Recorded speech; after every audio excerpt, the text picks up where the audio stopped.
noites a todas e a todos. Benvidos a esta nova sesión dos NUS do Ateneo. Desde hace ya algún tiempo y por múltiples causas económicas, desigualdad, en fin, los problemas migratorios, las tecnologías de información, etcétera, etcétera, estamos asistiendo a un debilitamiento de la cultura democrática en lo que tiene de diálogo, tolerancia y respeto por la pluralidad ideológica y social, apareciendo al tiempo tensiones y planteamientos simplistas en la resolución de los problemas complejos que tienen que abordar nuestras sociedades. Por esta razón, la sección de Sociedad Civil del Ateneo de Santiago ha invitado al profesor don Fernando Vallespín para impartir una conferencia bajo el título La sociedad de la intolerancia. A quien, en primer lugar, quisiéramos agradecer su plena disponibilidad para desplazarse y estar hoy aquí entre nosotros a pesar de su apretada agenda de trabajo. Presentar a Fernando Vallespín no es difícil. Se trata de una personalidad con la que casi diariamente nos encontramos en los más importantes medios de comunicación españoles, tanto en la radio como en la prensa. En todo caso, conviene señalar que Fernando Vallespín es catedrático de Ciencia Política y de la Administración de la Universidad Autónoma de Madrid, profesor visitante en múltiples universidades y tan destacadas o importantes como la de Harvard o la de Heidelberg, entre otras, académico de la Real Academia de Ciencias Morales y Políticas, y ha sido también expresidente del Centro de Investigaciones Sociológicas entre los años 2004 y 2008. Experto en teoría y pensamiento político, ha publicado más de un centenar de artículos y capítulos en las principales revistas españolas y extranjeras. Y es autor de libros tan importantes ya desde hace algún tiempo como Historia de la Teoría Política, ya en el año 1990, y ha seguido publicando otros libros, y los más recientemente yo quisiera destacar los de La mentira os hará libres, realidad y ficción en la democracia, en el año 2012, o Populismos con Marián Martínez Bascuñán en el año 2017. Y ya en el presente año, La sociedad de la intolerancia, editada por Galaxia Gutenberg, que es objeto de esta conferencia. Conferenciante y divulgador por su obra y comentarios, yo quisiera destacar su carácter conciliador y su talante abierto, que le gusta evitar el blanco o el negro e introducir el matiz y la ponderación como elementos básicos del diálogo, del acuerdo y de la convivencia democrática. Muchas gracias, Fernando, de nuevo, y tienes la palabra.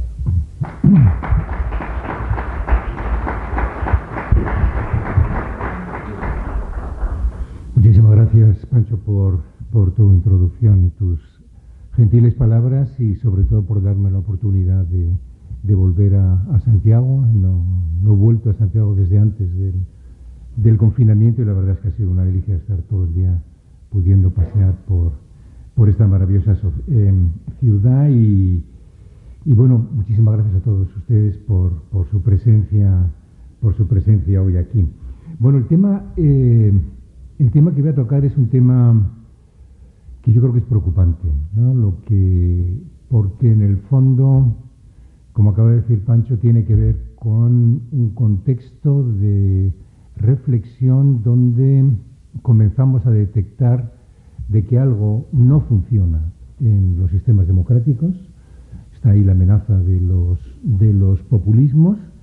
No sabemos definir muy bien qué es lo que está pasando, y Bueno, dentro de toda esta literatura, y les puedo dar algún título reciente, títulos como Así muere la democracia. Hay incluso artículos en el New York Times ahora que dice que la democracia morirá en el 2024, que es cuando serán las próximas presidenciales, en el caso de que volviera a ganar Donald Trump. O sea que estamos hablando de un tema serio, ¿eh? Lo que pasa es que yo, que he trabajado últimamente mucho sobre populismos, enseguida me di cuenta que el problema no es el populismo en sí mismo. Por supuesto, los populismos son peligrosos. El problema es que la gente tiende a votar a los partidos populistas. Y claro, la pregunta que tenemos que hacernos es ¿por qué vota a los partidos populistas? ¿Qué está pasando para que la gente abandone a los partidos más convencionales, los partidos tradicionales? No tenemos una explicación para poder contestar, entre otras razones porque cada país es como es, ¿no? Y aunque hay elementos comunes, Bolsonaro sale elegido en Brasil, Trump sale elegido en un país muy diferente, como puede ser Estados Unidos. En Europa del Este tienen mucho éxito, pero también en Francia tienen mucho éxito. Vamos a ver qué pasa en las presidenciales. Ahora mismo las encuestas dan a Emut, que es un candidato más radical todavía que Le Pen. Ahora mismo va segundo en las encuestas, ¿no? O sea que lo tenemos, nos están rodeando en cierto modo, y claro, detrás hay un malestar muy difuso que es muy difícil de detectar.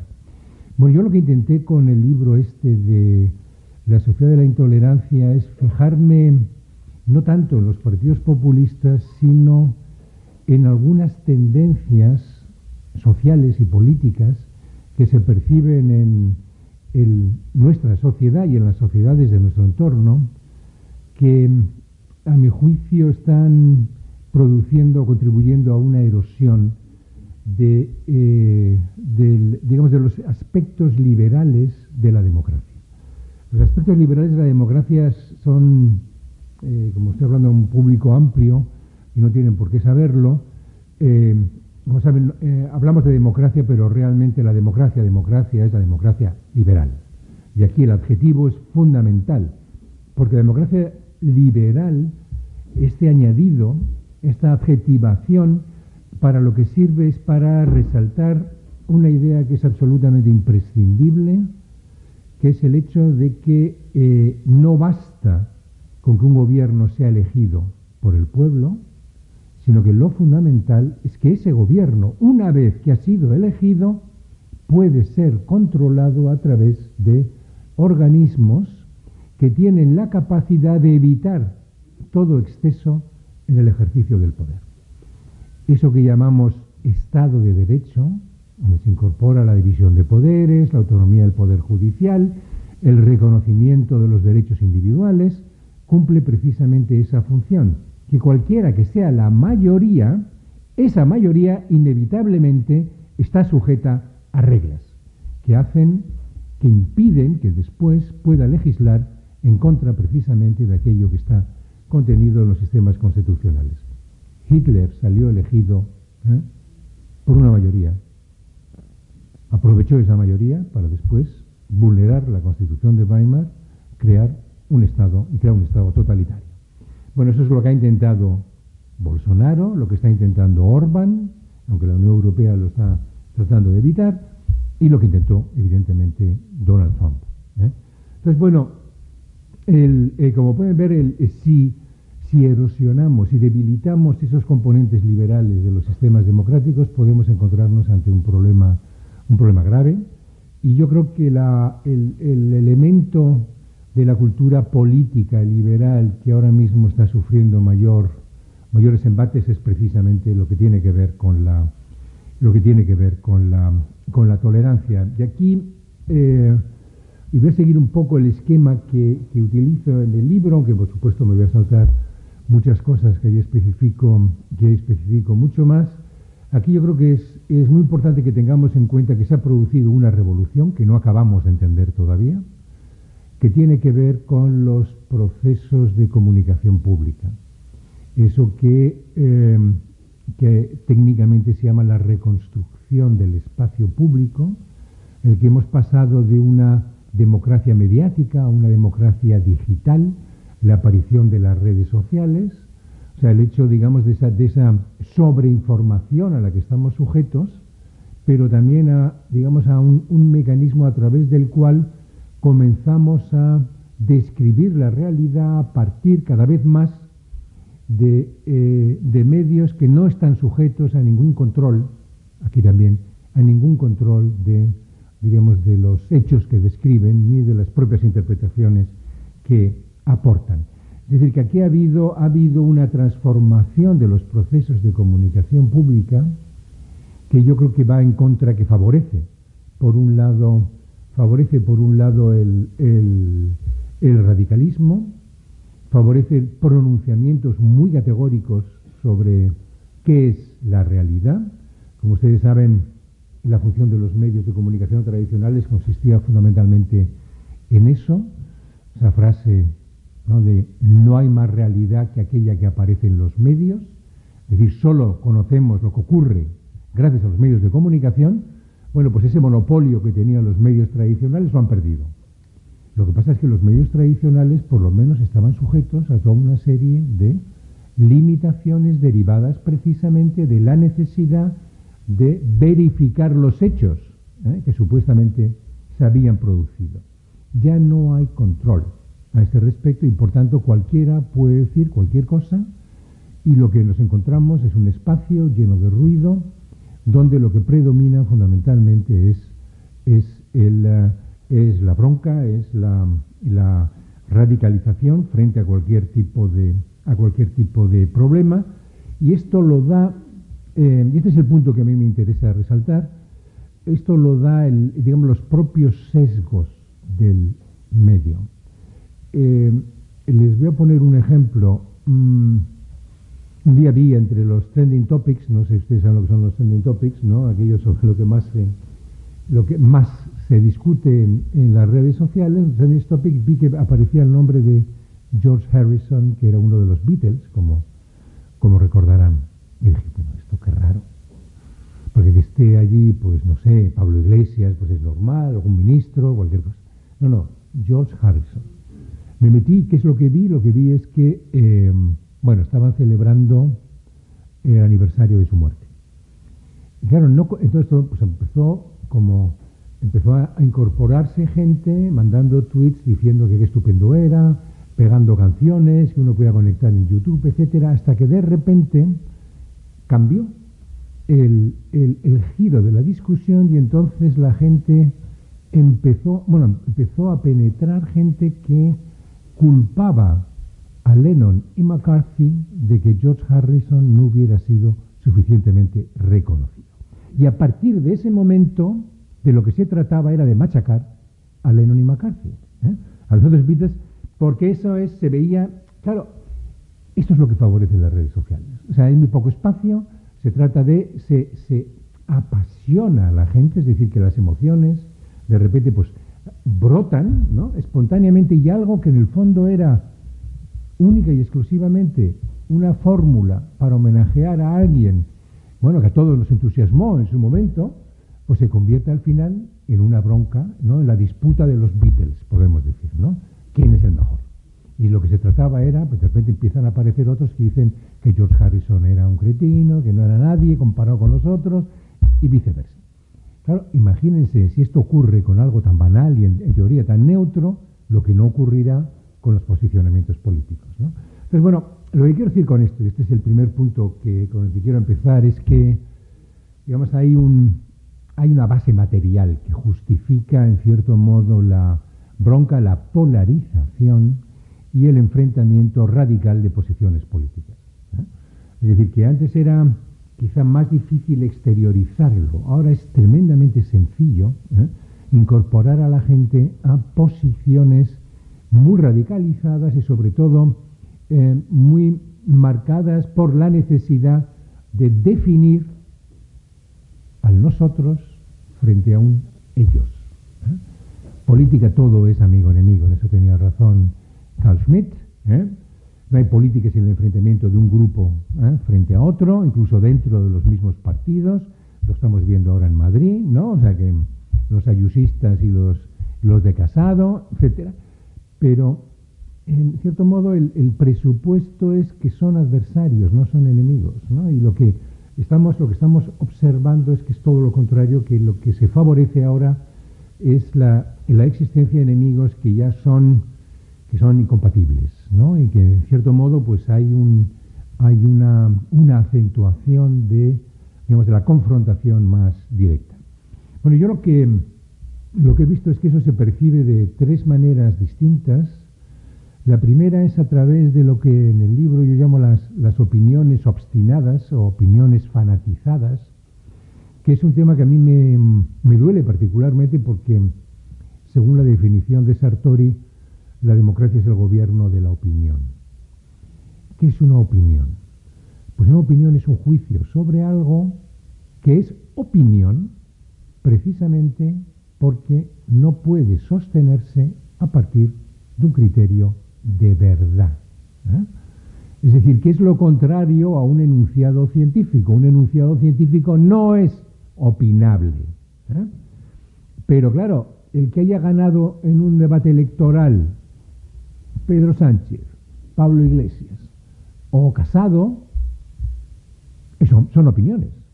Entonces, claro, ¿qué es lo que ocurre cuando de repente en un sistema democrático lo que no es más que opinión se presenta como si fueran verdades, se endurecen y se presentan como si fueran verdades inalterables? Bueno, eso es lo que nos encontramos todos los días.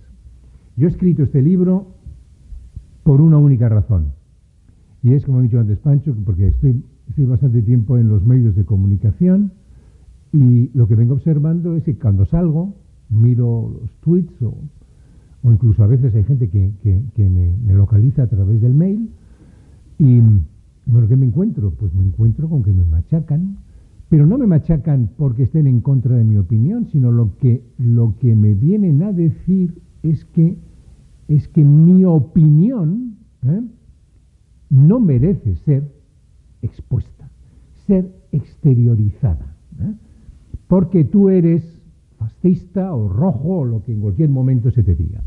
Es decir, que esto es la gran maravilla de la filosofía política liberal, es que piensan que vivimos en sociedades plurales y que la característica fundamental de una sociedad plural es que no hay coincidencia en torno a qué es lo bueno, qué es lo malo, qué es lo que me gusta. A unas personas les gusta una cosa, a otras personas les gusta otra, una persona opina de esta manera, otra persona opina de esta otra. Bueno, pues parece que esto ya no es lícito. O opinas como yo, o mereces algún tipo de sanción. Y la sanción, el correctivo que yo te aplico, es denigrarte en las redes. Para mí eso siempre me dejaba un poco perplejo. Bueno, uno se acostumbra y luego al final, pues, yo ya no lo leo. O sea, yo ya cuando veo que hay, pues, no sé, 30 y tantas entradas después de salir de la radio, pues digo, bueno, pues ya está, ¿no? Me lo salto y punto, para no enervarme. Pero claro, el presupuesto siempre de la conversación pública era la deliberación, ¿no? Yo tengo estas ideas, tú tienes las otras, y entonces, bueno, las confrontamos. Y luego después, digamos, quien asiste a ese debate, pues elabora las suyas propias, ¿no? Entonces, lo que no era admisible es que alguna de esas opiniones se predicara como la única posible ante algún tema. Esta mañana lo hemos comentado en la comida. Pablo Echenique escribió en contra de los tertulianos de la SER que estaban poniendo alguna pega respecto, digamos, de la formulación de la necesidad de salvaguardar a la sanidad pública eliminando a la sanidad privada. Y entonces Pablo Echenique reaccionó diciendo que quienes comentaban eso eran contrarios a la sanidad pública. No, mire usted, es que se puede defender sanidad pública de muchas maneras. Es más, la condición de posibilidad de que la sanidad pública sea eficaz es que algunos servicios sanitarios se puedan delegar en la sanidad privada, como todos nosotros sabemos de sobra. Bueno, pues no. Esa es mi verdad, mi opinión, su opinión se endurece. Se endurece y a partir de ese momento, digamos, se presenta como si fuera un dogma. Bien, esto conecta con otra dimensión que es muy propia de los discursos políticos contemporáneos, que es lo que podemos llamar la moralización de la política. Que es, digamos, es otra vuelta de tuerca dentro de la misma dinámica, que consiste fundamentalmente en que nuestras opiniones las blindamos moralmente. Es decir, que no es que yo tenga una opinión, sino que yo lo que tengo son principios. Y yo los principios morales, por supuesto, no los negocio. Pero claro, si todo se reduce al final a un combate entre el bien y el mal, pues volvemos otra vez al discurso religioso. Estamos en los buenos, que son los nuestros, evidentemente, y los malos, que son los otros. Hay un autor que hace una observación que a mí me parece muy interesante, Jonathan Haidt, que dice que ahora que es lo que él llama la moral tribal, que hemos hecho coincidir el código bueno-malo, que es el código de la moral, o moralmente correcto, moralmente incorrecto, lo hemos hecho coincidir con el código de nosotros, ellos. Entonces, claro, ¿qué pasa? Que lo nuestro o los nuestros acaban siendo los buenos y ellos son los malos. Claro, fíjense, esto ha ocurrido toda la vida, incluso hay un dicho a mí jingoísta que me parece que es muy expresivo. Los jingoístas son los chauvinistas ingleses, ¿no? El chauvinismo inglés se llama jingoism y nosotros hemos incorporado este término, que es right or wrong my country. O sea, esté en lo justo o no, es mi país y por tanto yo lo apoyo. Claro, pero detrás, fíjense, detrás por lo menos hay un reconocimiento de que yo apoyo a mi país aunque no sea bueno, aunque actúe en contra de, diríamos, de alguna ley moral. Pues qué sé yo, que mande drones, ¿no?, a asesinar a líderes de grupos terroristas sin juicio previo y luego haya víctimas colaterales. Pero lo que me parece que es muy importante que veamos aquí es que ahora no hay ni siquiera esa cautela, sino que ya a priori lo de los nuestros es lo moralmente correcto. En la Comunidad de Madrid me pareció fascinante esto es producto de la polarización, ahora entraré en el tema de la polarización, el cómo se calificaron cada una de las partes en el conflicto, ¿no? Ayuso empezó a hablar de que la opción que se presentaba casi de carácter existencial era entre libertad o comunismo. Entendió el comunismo, por supuesto, como el mal. El comunismo, además, el bolivariano, no sé qué, la pobreza, la dictadura, etc. La libertad es el bien, lo que ella representaba. Claro, ¿qué hizo la oposición? Pues cayó en esa misma trampa. Entonces, en vez de argumentarle en términos, diríamos, no, venga, vamos a hablar de políticas. Vamos a ver, ¿qué piensas hacer con esto? ¿Qué piensas hacer con lo otro? Entró en la misma trampa y entonces la disyuntiva que se presentó en Madrid era entre democracia o fascismo. Claro, o nos votáis a nosotros, a la izquierda, que somos los buenos, o si no votáis fascismo, es decir, no democracia. Claro, esto va en contra de un presupuesto fundamental de la democracia, que es la posibilidad de poder elegir entre alternativas. Desde el momento en que tú excluyes la alternativa, anulas el código de la democracia. Cuando la caza de brujas de McCarthy en los años 50, McCarthy, como saben, pues bueno, metió en la cárcel la cantidad, sobre todo cineastas, artistas, etcétera, pero quiso ir más allá. Y hubo un momento en que empezó a decir que el Partido Demócrata estaba infestado de comunistas. Al día siguiente se acabó el senador McCarthy. ¿Por qué? Pues porque tú en un sistema democrático no puedes decir que el otro partido no es susceptible de ser elegido, no es digno de ser elegido.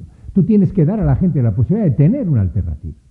Bueno, pues a lo que nos estamos enfrentando es a a una acentuación, ¿no?, de esta dimensión moral, ¿no?, donde todo se evalúa como, claro, es que esto es inmoral, ¿no? Lo que pretende, no, mire, oiga, es una opción política como otra cualquiera, ¿eh? Y luego además, los sistemas democráticos se caracterizan por algo, que esto es lo que es muy importante que veamos, sobre todo cuando hablamos de tolerancia, que consiste en lo siguiente, y es que cada uno puede tener su propia concepción moral. Todos compartimos determinados principios morales. La igual dignidad de la persona humana, los mismos derechos políticos, un poco más. Pero con eso basta, porque ahí está contenido el núcleo de lo que son los derechos humanos. Ahora, la moral de un católico no coincide con la moral de un ateo, ni coincide con la moral de una persona occidental, no coincide necesariamente con la moral de un inmigrante islámico. Es decir, que hay peculiaridades morales. Claro, la riqueza de nuestra sociedad es precisamente ese pluralismo. Es decir, que mi concepción del bien no tiene por qué coincidir con la tuya, pero por eso tú a mí no me puedes descalificar moralmente. Estamos entrando en el punto nuclear de la discusión de hoy. Esto atenta contra un concepto fundamental que es el concepto de tolerancia. Y me parece que es muy importante que entremos, aunque solamente sea 2 minutos, a decir algo sobre este concepto que todo el mundo interpreta mal. El concepto de tolerancia es un concepto que nace como solución a los problemas del conflicto religioso en el siglo XVI, ¿no?, aunque comienza realmente a teorizarse en serio a partir del siglo XVII. El concepto de tolerancia presupone que yo tolero a alguien a pesar de que no estoy de acuerdo o no me gusta lo que piensa, cómo es, las costumbres que tiene, etc. O sea, la tolerancia es lo contrario a la indiferencia o lo contrario a la aceptación. Es decir, la mayoría de ustedes, igual que yo, no somos tolerantes, aplicando lo que acabo de decir, hacia los homosexuales. No somos tolerantes porque nos dan igual, quiero decir que somos indiferentes o lo hemos aceptado. Pero para mi padre, tal y como yo lo recuerdo, pues sí tenía que ejercer la virtud de la tolerancia. No le gustaba, pero, bueno, por respeto, digamos, a esa opción, pues lo toleraba. Fíjense, o sea, que tolerar cuesta. Por eso decimos que es una virtud. Yo desde ya pequeñito me di cuenta que eso que llamaban virtudes realmente era lo más difícil. Es lo que más costaba. O sea, que no había ninguna virtud que no costara, ¿no?, realmente algo. Bueno, pues, claro, fíjense, lo que estamos haciendo ahora es o bien ser absolutamente indiferentes, o bien en cuanto algo no nos gusta, dejamos de tolerarlo. Es decir, no lo toleramos. O sea, entonces, claro, lo que no encaja con nuestra visión del mundo, por tanto, lo criticamos a muerte, incluso queremos expulsarlo del espacio público. Aquellas opiniones con las que no coincidimos fuera, que no se hable de ellas, etc. Cuando nuestra tradición política a lo que aspira es precisamente a lo contrario. Sobre todo porque hay detrás una filosofía muy escéptica, como es la del liberalismo, que es que realmente no sabemos dónde está la verdad. Por tanto, al no saber dónde está la verdad, pues yo creo que igual me acerco a ella, pero bueno, como no puedo predicar como verdad lo que yo pienso, pues tengo que escuchar lo que piensan los demás. Y a partir de esa comunicación es como yo al final accedo a mi opinión. Fíjense, volvemos otra vez al tema de la opinión. O sea, pero lo que estamos observando crecientemente es que aquellos que no encajen con el nosotros son, digamos, o se les busca expulsar, o por lo menos se les busca sancionar, en vez de reconocer que tiene una opinión perfectamente legítima, exactamente igual que la nuestra. ¿Qué pasa? ¿Que solamente se puede opinar de la sanidad pública en la línea que dicta Podemos, que hay que opinar sobre sanidad pública? No. ¿Qué pasa? ¿Que sobre sanidad o sobre el feminismo hay que aceptar necesariamente lo que dice el Partido Popular? No. Que cada cual se quede con lo que quiera. No hay un feminismo que se pueda predicar como el auténtico. Eso es lo verdaderamente democrático, ¿ya? Lo otro son dogmatismos que se nos cuelan en la discusión. Y ahí es donde nadan maravillosamente bien los populismos. Porque los populismos, si tienen algo, es ideas muy claras. Todo eso blanco-negro. Yo decía antes que a mí me gustan los grises. Yo nado bien en lo gris, yo no nado bien en lo blanco ni en lo negro. Pero el populismo lo que quiere es eso. Entonces, claro, ¿qué es lo que ocurre? Pues lo que ocurre es que está, digamos, esto se mezcla con otro problema, que es el problema que hoy está saliendo muy a la luz, que es el problema de las identidades. Las identidades son muy importantes, ¿eh? O sea, nosotros somos lo que somos porque nos hemos criado dentro de un ambiente que nos ha dotado de una determinada identidad. En su caso, pues que son gallegos, son españoles, son hombres, mujeres, es decir, que su yo está imbuido de, digamos, un contexto que al final ha conformado lo que son. Pero el problema es que no todos tenemos la misma identidad, ¿no? Que hay identidades plurales. Entonces, ¿cómo podemos compaginarlas? Y esto introduce en la política, un elemento un elemento de gestión tremendamente difícil. Porque las identidades son,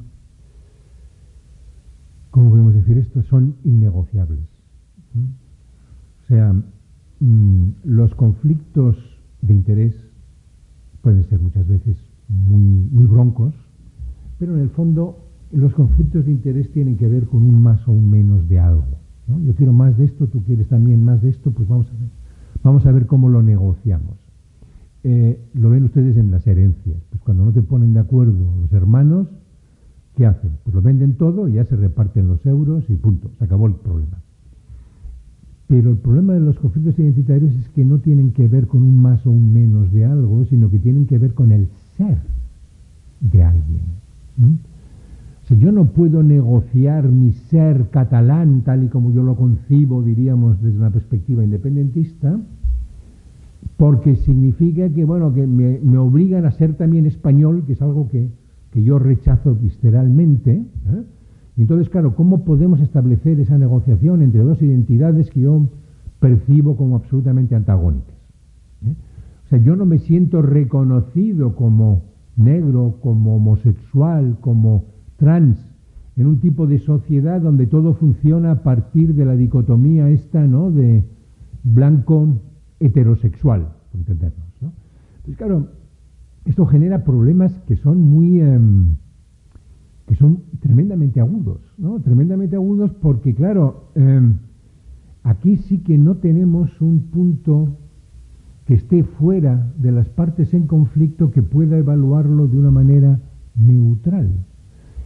Por ejemplo, los conflictos derivados de concepciones del bien que veíamos antes, o visiones de lo que es moralmente correcto o no, etcétera, pues la evolución de los estados liberales condujo a que, esta es el gran logro del liberalismo, a que el Estado fuera neutral respecto de las concepciones del bien. Si el Estado dejó de ser confesional, no, oiga, usted crea en el Dios que quiera, y si no cree en Dios, pues no crea en Dios. El Estado no dice qué es lo bueno y qué es lo malo. El Estado lo que dice es que, ojo, hablo del Estado liberal, no puedo permitir que se cometan, digamos, atentados contra la dignidad humana. Y este es un principio absolutamente fundamental. Bueno, pues lo que nos estamos encontrando es que de repente la política está siendo invadida, está siendo colonizada por esta dimensión identitaria.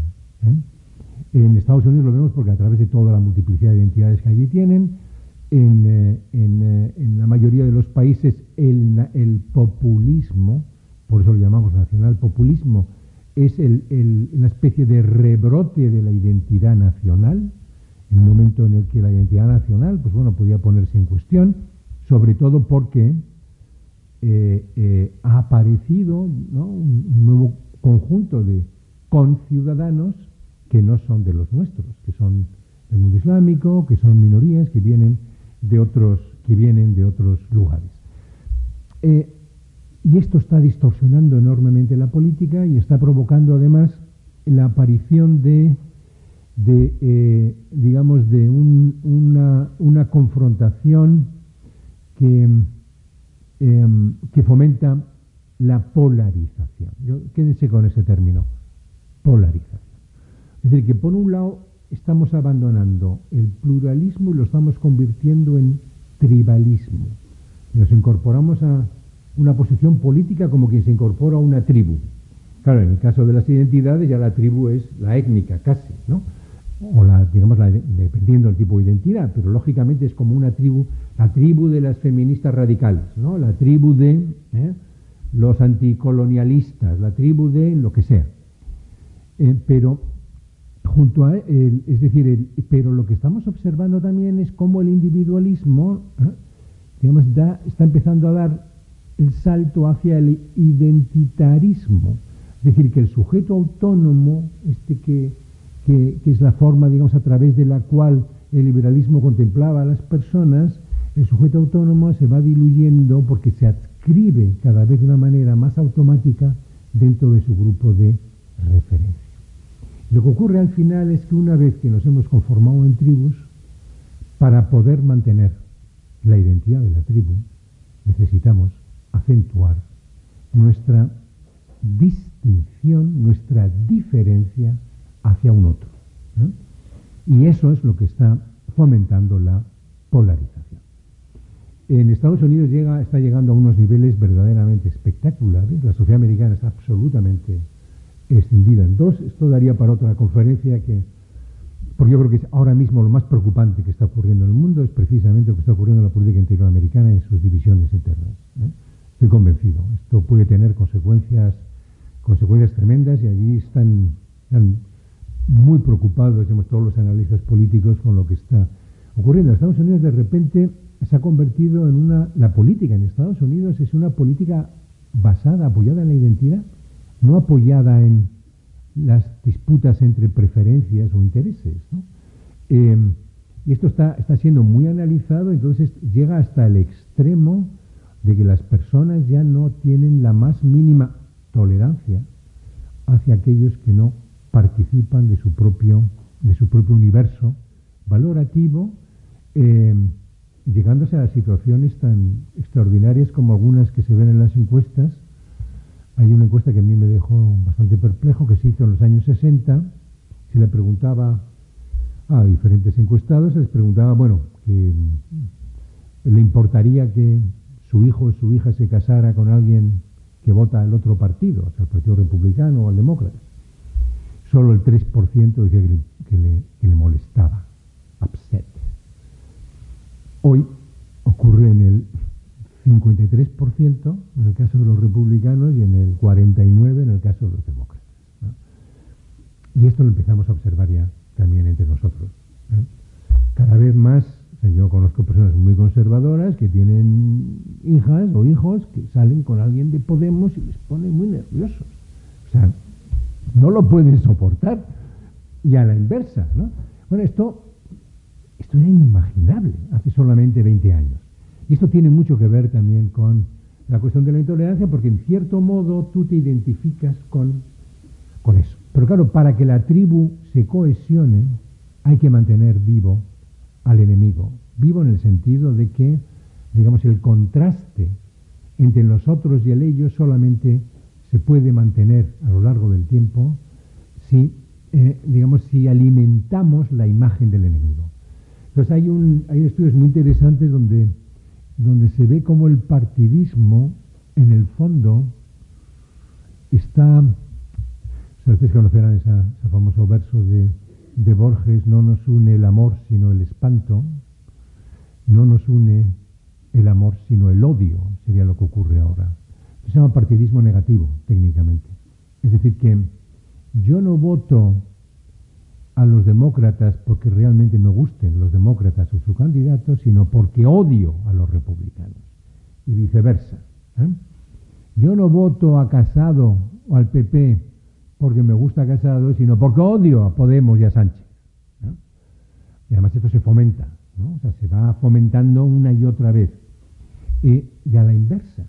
Entonces, claro, hemos llegado, digamos, la política se está convirtiendo cada vez en un tipo de emoción más primaria, y donde cada vez nos quedamos más en los eslogans, nos quedamos cada vez más en aquello que apela realmente a lo emocional y perdemos de vista todo este otro conjunto de dimensiones. Bueno, lo que hago en el libro es ir persiguiendo estas ideas, poniendo ejemplos y sobre todo quedándome, a mí hay una cosa que me impresiona mucho de Estados Unidos también, y es como esa necesidad imperiosa de penalizar al que disiente con nosotros, ¿no? A través de las redes, pero esto puede provocar, esto es lo que se llama la cultura de la cancelación, que está teniendo allí un impacto tremendo y que está provocando, bueno, pues por ejemplo, les voy a poner un ejemplo que yo seguí, pues alguien que hace una caricatura sobre Netanyahu y le acusan de antisemita simplemente porque es una caricatura de que entonces era el premier de Israel. El New York Times se siente que le puede afectar y lo expulsa, lo despide, despiden a profesores, digamos, porque generan allí también, porque sus ideas escandalizan a una determinada minoría. Es decir, que estamos asistiendo a una especie de caza de brujas, ¿no? Si ven la serie esta, ¿cómo se llama? The Chair, la cátedra o algo así, que es la representa esta actriz asiática que bueno que es la eligen directora de un departamento en la directora se llama de un departamento de inglés. Entonces, pues bueno, a uno de sus colegas, además un amigo suyo, pues se le ocurre, cuando hablando del fascismo, pues hacer una gracia de Heil Hitler, ¿no? El fascismo, así el gesto, pero bueno, como una parodia, ¿no? Y entonces le hacen fotos, tal, no sé qué, lo acaban expulsando. Bueno, estamos llegando a eso, ¿no? Estamos llegando a eso. Yo he sufrido también alguna acusación de estas que a uno le deja perplejo, es decir, que nosotros éramos sociedades muy inquisitivas, donde lo que nos gustaba era que nos desafiaran, ¿no? O sea, que la gente que pensaba diferente a nosotros era lo que realmente nos atraía, porque nos obligaba a tener que pensar hasta qué punto nuestra posición era la correcta o no. Bueno, pues no, ahora no se puede, la gente no se la puede ofender, porque si se la ofende es que está ocurriendo algo. Veo que me estoy pasando de tiempo. Me gustaría llegar a un punto en el que me parece que es el punto más relevante. El punto más relevante, yo creo, de este análisis es que en el fondo lo que estamos poniendo en cuestión son esos principios básicos sobre los que hemos articulado es decir, esos principios básicos sobre los que pensábamos que existía un consenso sin el cual era imposible regular los disensos. Por ejemplo, el principio de respeto, del pluralismo. Ahora, esto se está combatiendo desde diferentes frentes. Algunos son, por seguir con la convención, de izquierdas, otros son de derechas. Entonces nos estamos encontrando en una situación donde de lo que se trata es de reinterpretar por parte el contenido de esos principios. Siempre se han debatido, siempre se han sujetado, diríamos, a luchas, ¿no?, sociales. O sea, ¿cuál es el contenido de la igualdad entre hombre y mujer? Pues bueno, la concepción tradicional se ha ido cambiando, ¿no?, con el paso del tiempo, con otras, etcétera. Pero claro, ahora lo que nos encontramos es que esas luchas sociales, vamos, se han acentuado tanto que no se trata ya de, es decir, que lo que no queremos es que alguien pueda hacer su interpretación diferente a la que nosotros tenemos.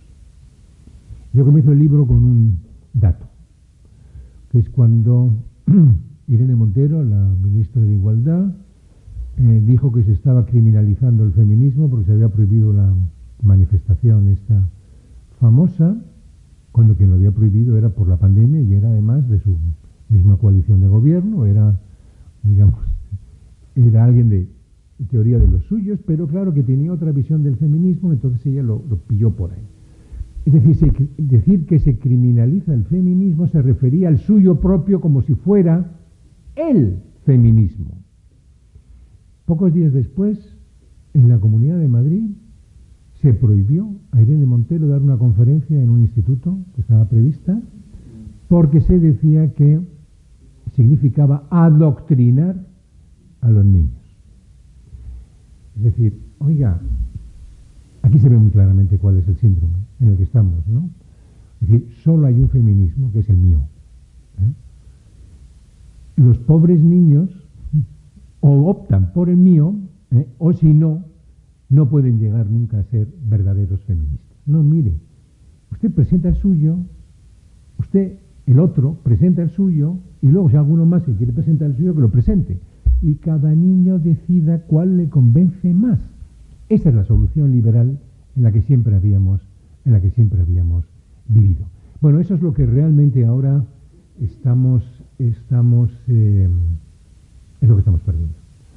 Y yo en el libro hago una alusión que lo que viene a significar, en cierto modo, es decir, bueno, si ya no estamos seguros de cuáles son los principios que antes nos unificaban, porque realmente lo que ha unificado a Occidente ha sido siempre el que creíamos en los principios de la Ilustración, ¿no? Pues si eso ya no sirve para unificarnos, ¿qué nos une, ¿no? O sea, porque toda sociedad necesita un cemento normativo, ¿no? que es la base a partir de la cual nos podemos sentir como parte, ¿no? de un grupo amplio, que inevitablemente tiene que ser un grupo muy plural, porque son sociedades plurales, y eso es lo que se está combatiendo, que podamos ser grupos plurales, ¿no? Y bueno, la conclusión un poco a la que llego es que esto es sintomático de algo así como cansancio civilizatorio, ¿no? Es decir, como que no tenemos claro ya, o sea, estamos perdiendo los puntos de orientación, ¿no? Y que la crisis de Occidente realmente no es una crisis geopolítica, o no solamente geopolítica, como se ha dicho ahí con el abandono de Afganistán, etcétera, que es lo que se resalta, sino que estamos en una crisis de identidad. Una crisis de identidad y que ya no sabemos definir cuál es ese nosotros que antes nos unificaba, ¿no? Fíjense, en la propia Unión Europea ya los propios británicos no se sentían parte, se fueron. Ahora son los del este los que dicen que como la Unión Europea les deja ser lo que ellos consideran que son, o también se van. Y ahí tenemos yo creo que ahí tenemos un problema que es un problema muy grave. Este es el punto al que yo creo, y si lo llamo cansancio civilizatorio, y no lo llamo crisis civilizatoria, es porque siempre la civilización por definición estaba en crisis, como todas las civilizaciones modernas, ¿no? Porque se renuevan continuamente a partir de la propia evolución esta tan rápida, ¿no? Tan acelerada del mundo moderno. Yo creo que si le llamo cansancio es porque en cierto modo estamos ante sociedades estancadas, con poca innovación social. O sea, puede haber mucha innovación tecnológica, pero si se fijan qué ideas nuevas han aparecido sobre el mundo social. ¿Dónde está la última gran filosofía que en cierto modo nos ofreció un diagnóstico, ¿no? del mundo en el que estamos? Pues ya casi ni nos acordamos, ¿no? Hay que remitirse a los años 70, ¿no? Quizá los posmodernos intentaron ahí ofrecernos una... O sea, que nos estamos quedando sin ideas, ¿eh? Nos estamos quedando, yo diría que viejos, pero viejos gruñones, ¿no? Que se enfrentan unos con otros, ¿no?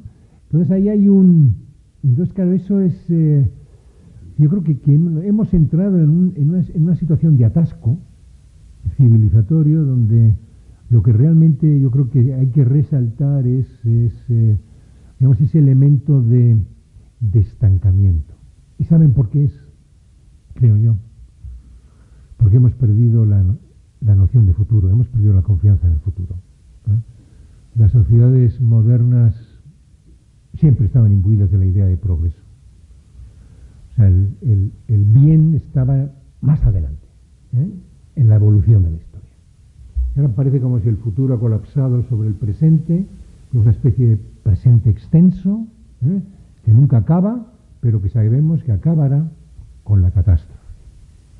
Claro, cuando se habla de la crisis climática, se nos erosiona el futuro. Yo acabo de tener una nieta, me he convertido en... Claro, yo quiero darle un futuro. Claro, yo me he convertido en verde, o sea, me he convertido en ecologista radical. Me meto mucho en eso y claro, los ecologistas ahora se les ve como progres, ¿no? Pero progre viene de progresista, es decir, un progre es alguien que cree que la tarea del presente es intentar que los que vengan después de nosotros accederán a una sociedad mejor, el progreso. Hay una frase de Obama en un discurso suyo que es maravillosa, que lo define, ¿no? The best is yet to come. Lo mejor está todavía por venir. El porvenir siempre va a ser mejor. Esa es la promesa de la modernidad. Y ahora nos encontramos con que no. Con que lo que tememos es precisamente lo que está por delante. Es que una sociedad no puede vivir sin creer en el futuro. Y como nosotros somos una sociedad más desarrollada y que ha interiorizado esa conciencia, pues indudablemente cuesta vivir un presente, digamos, cuya función es defenderse frente al futuro, cuando realmente era todo lo contrario, ¿no? Venga, vamos a ganar el futuro, ¿no? Y ese es el momento en el que estamos, atascados y encabronados, por lo que acabo de decir, y perdiendo incluso las formas, la mejor, digamos, la manera, yo creo, más descriptiva de reflejar esa pérdida de las formas son digamos, esa manifestación de intolerancia, ¿no? Que estamos observando, y esa incapacidad, ¿no? para volver a un tipo de reflexión que es con la que nació el mundo moderno, que es la de saber integrar lo plural, ¿no? Como una de las características fundamentales precisamente del nosotros. O sea, lo que caracteriza al nosotros es que es un nosotros diverso, plural, que no se deja describir a partir de ninguna concepción del mundo particular. Y que estamos condenados a entendernos. Y que lo que no podemos hacer es combatirnos, como que es lo que observamos todos los días en los medios de comunicación, en las redes sociales y en cada vez que se suscita cualquier tipo de discusión. Lo dejo aquí porque yo creo que lo que querrán es que debatamos. Muchísimas gracias.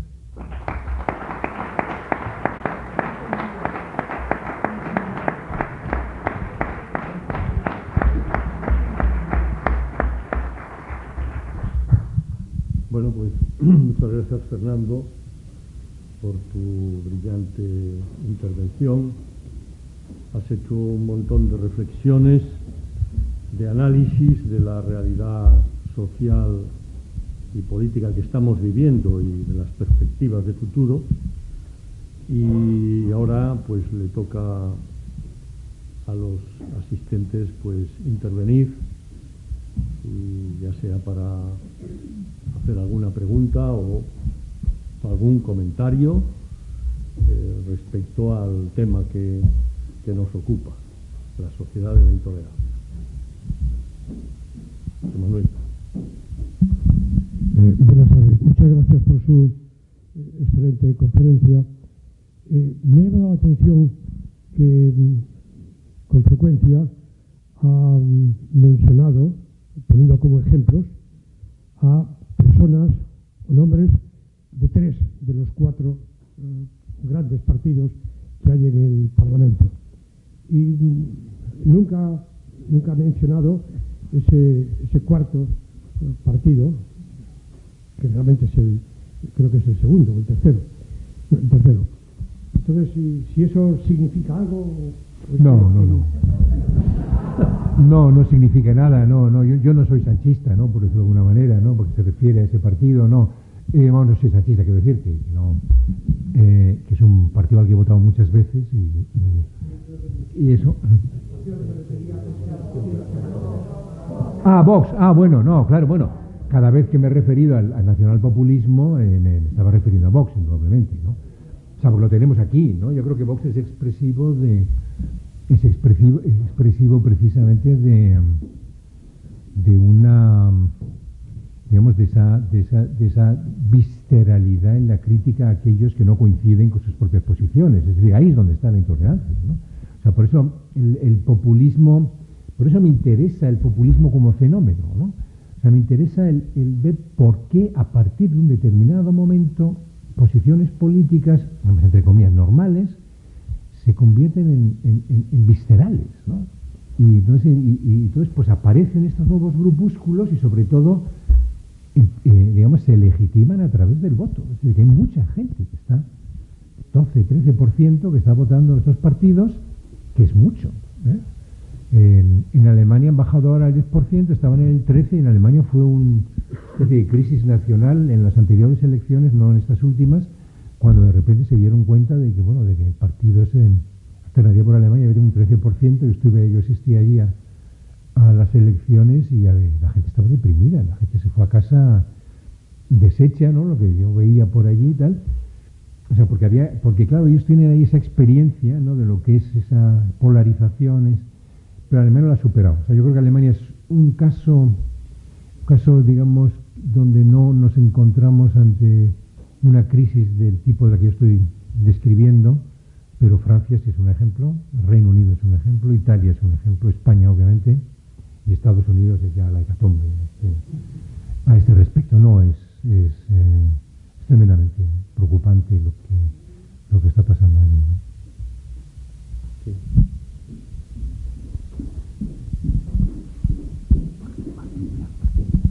Enhorabuena, Fernando, por esa conferencia, yo creo que magistral, sobre la situación al borde del abismo en la que nos encontramos un poco todos, y sobre todo por ese análisis de una sociedad que no ve el futuro claro y que por lo tanto no sabe hacia dónde va, ¿no? En esta situación, los medios de comunicación juegan un papel, o deberían jugar un papel fundamental. Tú, que estás en una situación privilegiada desde pues un micrófono muy potente como es la cadena SER, supongo que lo percibirás aún con mayor intensidad, ¿no? Pero hasta este momento los medios jugaron un papel en este sentido fundamental, pero hemos visto como en las últimas décadas se produce una segmentación por grupos también de interés político, ¿no? Y vemos como los medios buscan su target y no se mueven de ahí, y por lo tanto no contribuyen para nada en crear esa sociedad plural que tú defiendes y esa sociedad transversal en donde las ideas puedan ir de un lado a otro, ¿no? Sucede un poco en los medios como con el pensamiento, en donde falta la figura intelectual que podía marcar una pauta, que podía ser un referente. Falta eso mismo en la economía, ver algún tipo de salida para realmente que todos podamos vivir mejor de lo que vivieron nuestros padres, y no ver la angustia de que nuestros hijos pueden ir a peor, ¿eh? Pero por otra parte se une todo esto con esta evolución tecnológica que permite que cada uno se convierta en medio de comunicación sin ningún tipo de ataduras, y que todo esto produzca el ruido que estamos escuchando cuando hablamos todos a la vez, ¿eh? ¿Crees que puede haber en este sentido algún tipo de salida que permita pues eso, que los referentes comunicacionales contribuyan a aclarar un poquito esa situación? Porque realmente el panorama, y por no extenderme más, es penoso, incluso para la supervivencia de esos medios que están ahora comportándose de esta forma tan tremenda, ¿no? Bueno, si nos damos cuenta, los medios realmente lo que están contribuyendo es a fortalecer el grupo nosotros, ¿no? Porque el problema está en que la actitud de las tribus identitarias se ha trasladado, absorbido a los posicionamientos políticos. Es decir, el adscribirse hoy a la derecha o a la izquierda es como incorporarse a una tribu, como si fuera identitaria, ¿no? Bueno, también es una identidad, digamos, la opción política, en cierto modo. O sea, eso. Entonces, claro, tú necesitas cobijarte en alguien que te confirma tus sesgos, ¿no? O sea, eso que se llama posverdad, realmente no es lo mismo que las fake news, ¿no? Que las noticias falsas. Posverdad es la propensión que tiene la gente a creerse aquellas noticias que encajan con los propios prejuicios. Con lo cual, de lo que se trata es de describir el mundo de tal manera que la gente reconoce, por la forma en la que es descrito el mundo, como previamente lo había imaginado.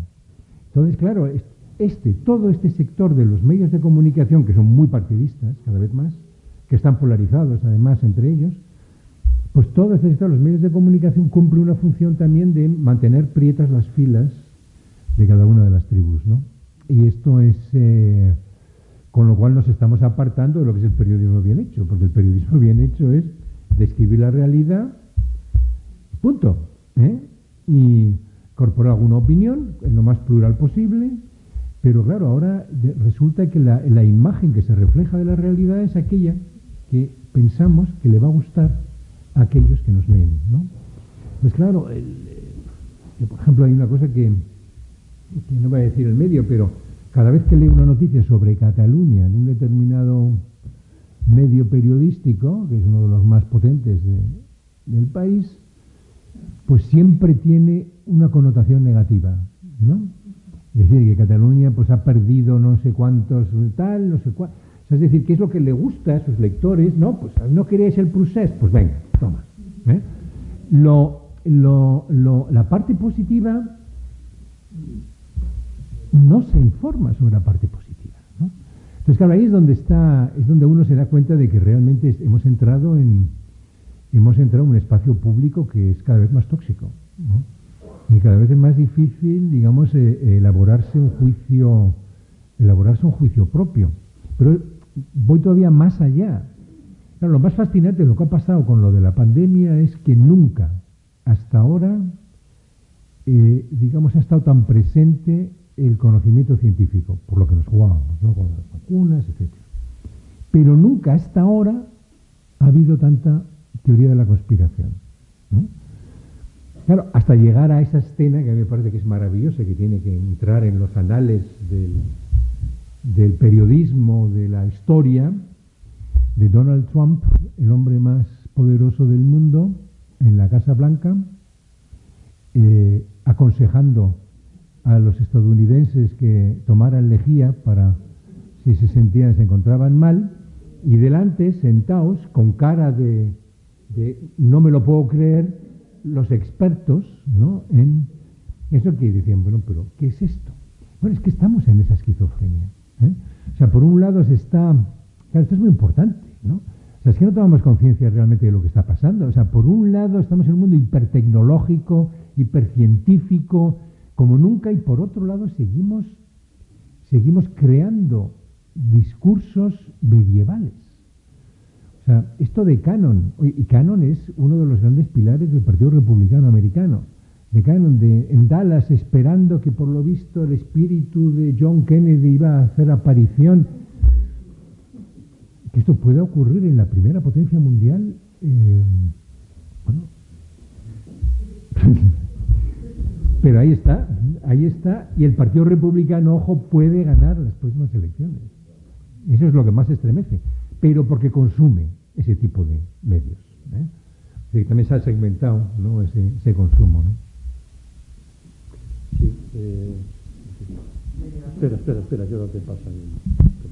El tema me parece muy, muy interesante, pero también me gustaría verlo desde una óptica más positiva, porque yo creo que tiene mucho que ver con el problema. El tremendismo es el que alimenta la polarización.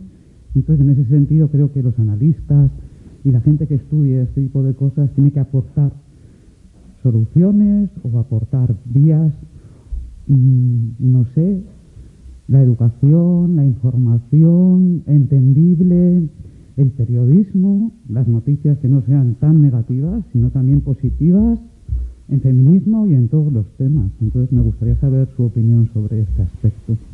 Bueno, si ustedes leen el diario El País, yo suelo publicarlos todos los domingos. Y siempre publico la misma columna. Casi se puede decir. O sea que yo no sé cómo no me han echado hace mucho tiempo, porque es eso de intentar despolarizar, ¿no? Hablar a favor digamos, de ponernos de acuerdo, aunque sea en lo mínimo, ¿no? Digamos, romper con este bibloquismo en el que estamos, etcétera. Pues cuanto más entro en esos temas, menos impacto tiene, ¿no? Cuanto más me polarizo, que es una cosa también, claro, que ahí se ve que hay un incentivo para polarizarse, mayor impacto tengo en las redes. O sea, si ataco a alguien, o sea, si yo me polarizo en mi posición, cosa que no hago muy pocas veces. Pero hace poco, por ejemplo, me rasgué las vestiduras públicamente con el elenco de candidatos, ¿no?, para integrar el Tribunal Constitucional que nos ofrecieron, ¿no? Bueno, esto es que ya vamos a tanto esperar para esto, se llamaba, ¿no?, la columna. Claro, y entonces, claro, fantástico. Impacto inmediato. Claro, hemos creado incentivos donde lo que usted dice, lo que tú dices, digamos, no van por ahí, ¿no? O sea, y claro, hay mucha gente que que necesita vivir de escribir. Y entonces, claro, si no son seguidos o si no tienen impacto, pues ¡pum!, les largan, ¿no? Y con lo difícil que es para los pobres periodistas encontrar un hueco. Y entonces ahí hay un incentivo perverso, ¿no?, en cuantificar el éxito única y exclusivamente en función del impacto, en redes, fundamentalmente. Y claro, esto es una perversión. De ahí, pero vamos, yo creo que de todas maneras lo que yo hago no es dramatizar, sino llamar la atención sobre el problema. O sea, precisamente para evitar que estas cosas se produzcan, ¿no? Claro.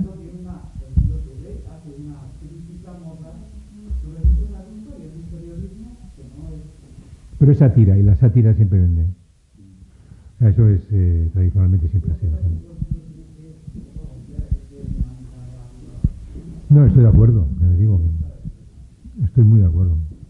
Primero, felicitar por la conferencia.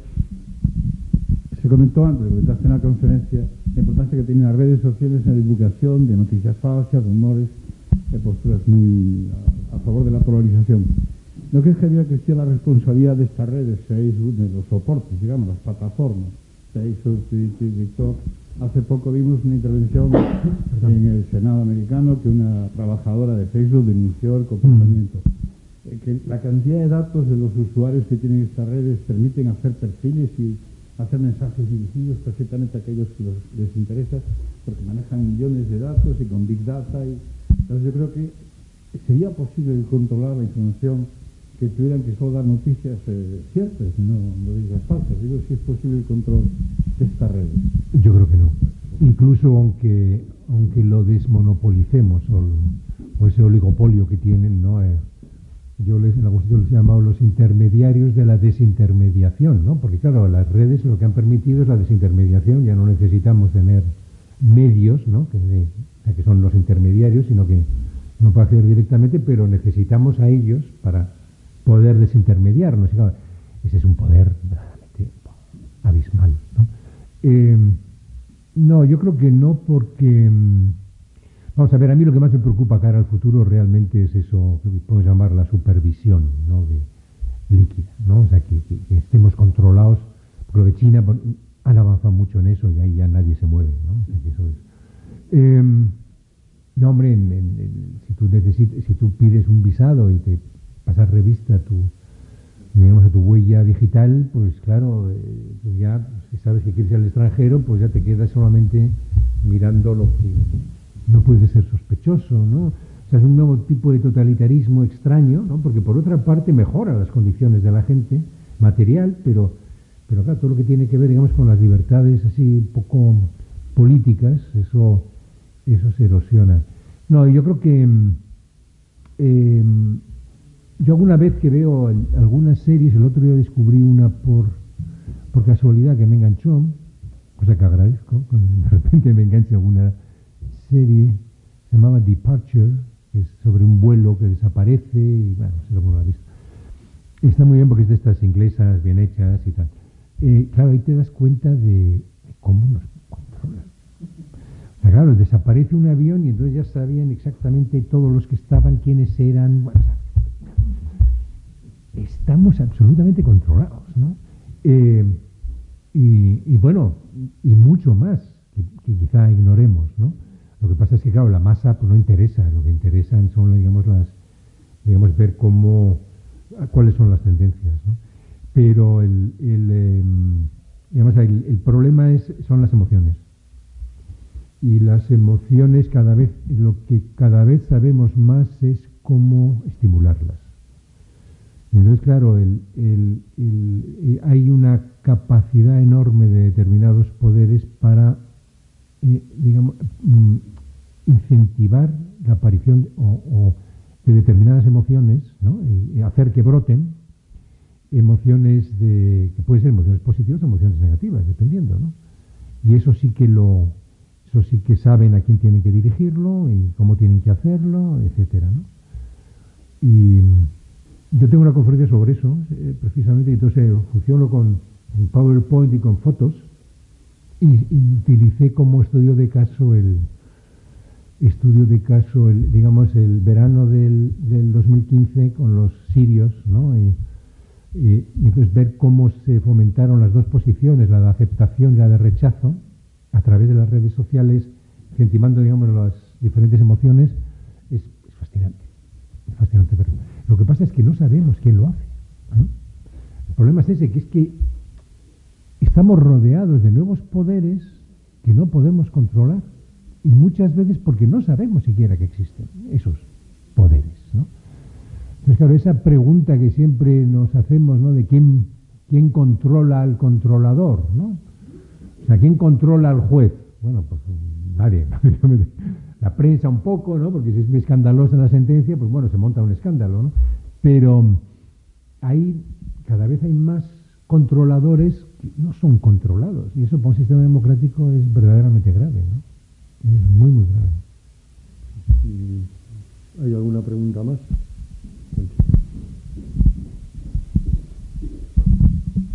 Antes hablaba de que, bueno, gracias por la conferencia, estupenda, interesantísima. Antes hablaba que las democracias europeas son democracias que se llaman liberales, porque detrás hay una serie de organismos que controlan esas democracias y su buen funcionamiento.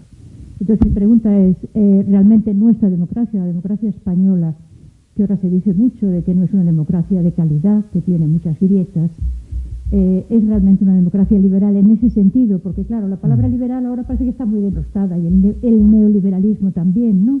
Entonces, sí, pero el neoliberalismo no tiene nada que ver con la democracia liberal. Entonces la pregunta es esa, o sea, ¿la democracia española es una democracia liberal en ese sentido, ¿no?, que explicaba, de control y de buen ejercicio del buen hacer de la democracia, o realmente tiene ya muchas grietas?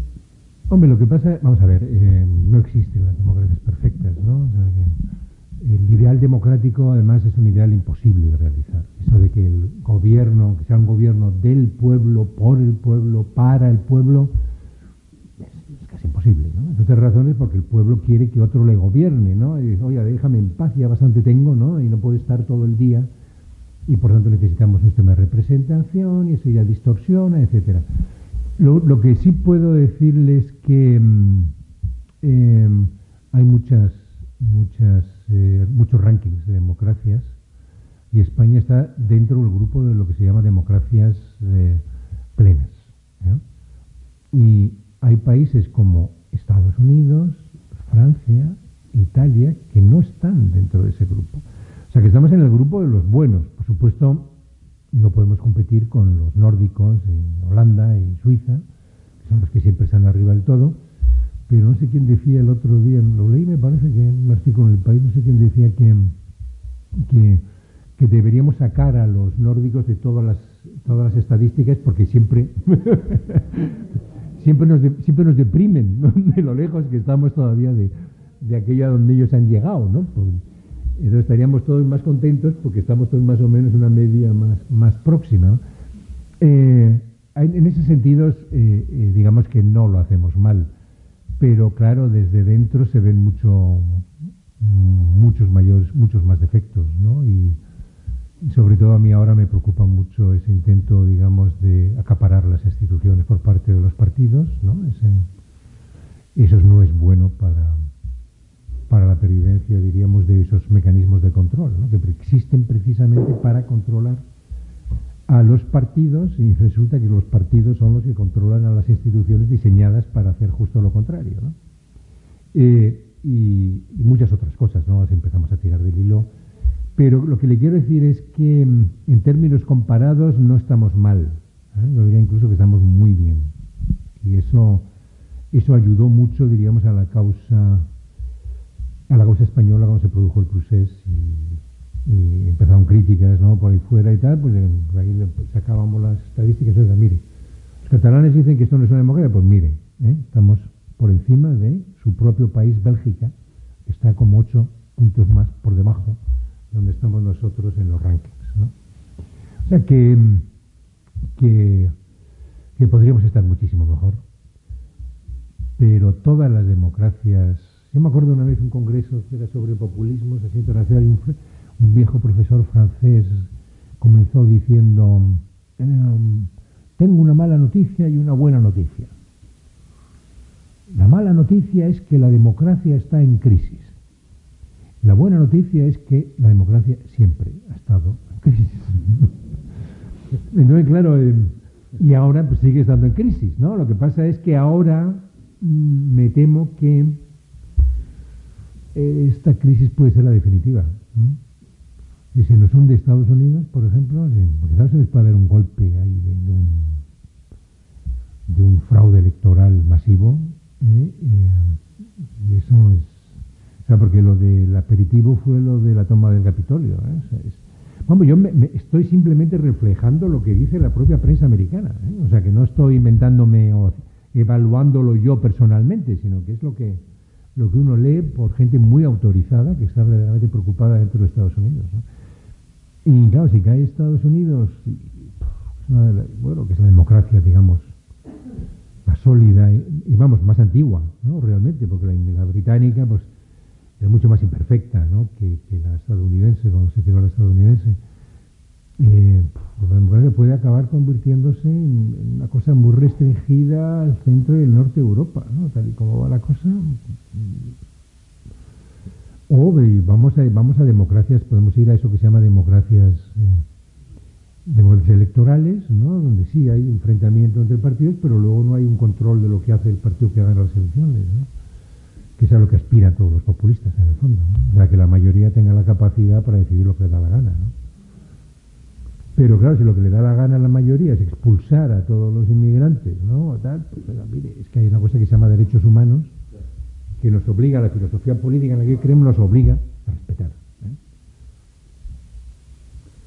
Bueno, pues muy bien, pues si no hay más preguntas, vamos a hacer algunos avisos de las próximas actuaciones para los próximos días. En primer lugar, el próximo jueves hay la presentación de un libro, Una nova Holanda, de Ferrol a Oporto, as cidades galegas e o norte de Portugal no escenario global, de Antón Mamonde, coa participación do autor, Xerardo Esteves, exalcalde, e Lorenzo Fernández Preto. O próximo xoves, día 20, aquí, o próximo xoves ás 20 horas nesta sala. E o próximo luns a conferencia versará sobre proposta estratégica de Santiago 2027-2032, impartida por Belén Hernández, xerente do Consorcio de Santiago. Ben, antes de rematar, vamos a agradecerle ao Fernando Ballestín a súa intervención de hoxe con este pequeno agasallo. Muchísimas gracias. Representativo de... Gracias.